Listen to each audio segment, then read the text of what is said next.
Also in tonight's programme, Gloucestershire schoolchildren learning the pain and trauma caused by forced marriage. Fundraising locals, will they or won't they have enough money to buy this Cheltenham Banksy? It was absolutely fantastic. I've loved every minute, and I'm 60 and I'm going to start coming every year. And after the party, the clear-up begins. We're at Worthy Farm as this year's Glastonbury Festival comes to a close.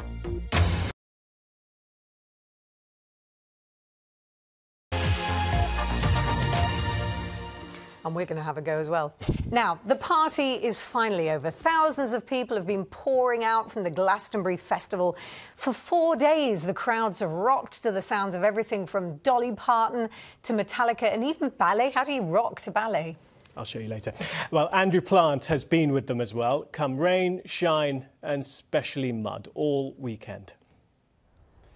Before this year's Glastonbury even started, there were all the usual headlines. 120,000 tickets selling out in less than 2 hours and costing a record £210 each. But there was some controversy too.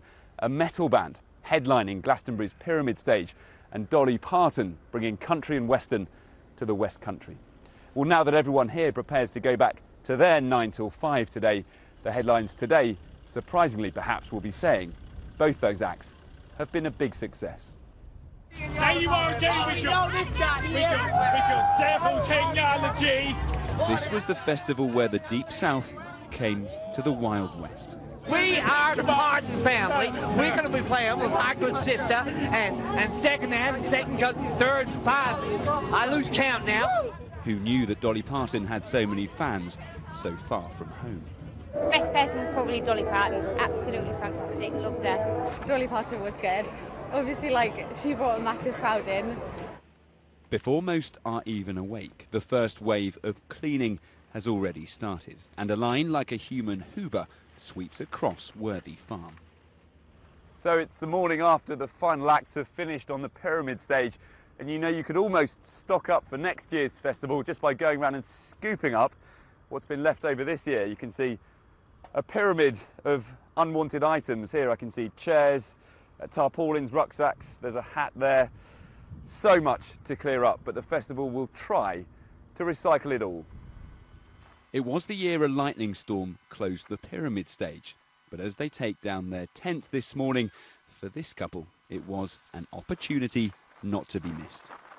After a bit of a rainstorm during Rudimental, we ushered back to the tent and popped the big question.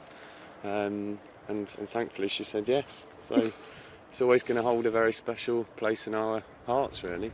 Leaving means a weary walk. At least today, though, the rain has stayed away. We haven't seen scenes like this at Glastonbury for a while.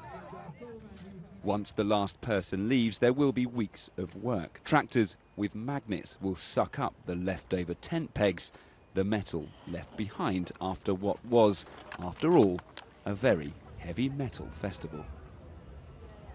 Well, getting outside the gates of Worthy Farm is really just the very first hurdle in getting yourself home. Unless you are lucky enough to live nearby, you've then got to face either the railway stations or the roads. And after 5 days at this festival, that can be no mean feat. Clinton Rogers has been taking a look at the situation. When 100,000 party guests leave at the same time, well... Nightmare. How long have you been sitting here? I've been sitting here about just over an hour, and I've just come from that gate over there. And that's just getting out of the car parks. Still, there were few complaints. It's my first festival, and it was absolutely fantastic. I've loved every minute, and I'm 60 and I'm going to start coming every year. Just a few people looking forward to some creature comforts. 2-hour shower. That's a priority? Yeah. What about you? What's your priority? 2-hour shower. Just be like, ah. On the roads around Pilton, it was certainly a good time to be on two wheels.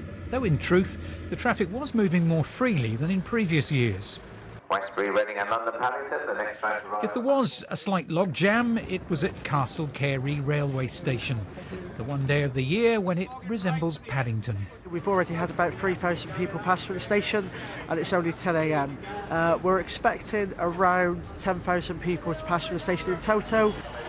Still, at least some got the chance to catch up on sleep. Or reminisce about what had gone before. Incredible, magical wonderland of dreams.